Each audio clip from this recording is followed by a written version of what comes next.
तर किरण किसान किसान पाठशाला सोबत माझ्या मागे बघताय तुम्ही एक केळीचं झाड आहे. आत्ता चालू आहे हा जानेवारी महिना. 12 तारीख आहे.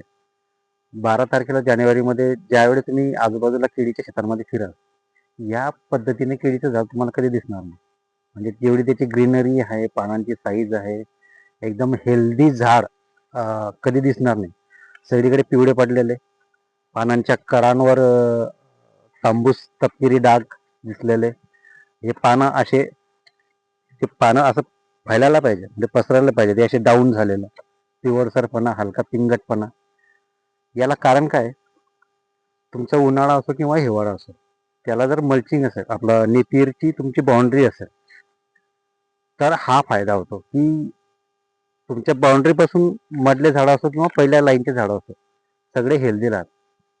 हेल्दी इन द सेन्स थंडी किंवा उन्हापासून त्याचं संरक्षण होतं. ही जी भिंत आहे ना, ही जैविक भिंत याला जो म्हणतो आपण, थंडीपासून बचाव करतं आणि कडक उन्हापासूनही बचाव करतं. त्याच्यामुळे झाड बोलतं है ना. हे याला म्हणतात जैविक कुंपण.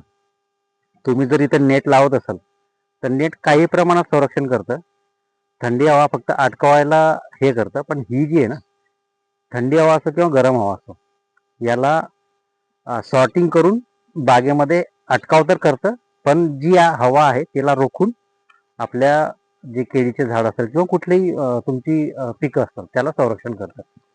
तर बऱ्याच शेतकऱ्यांची गैरसमजूत अशी आहे की फक्त उन्हाळ्यामध्ये हे मल्चिंग नेपियर लावलं तर फायदेशीर होतं.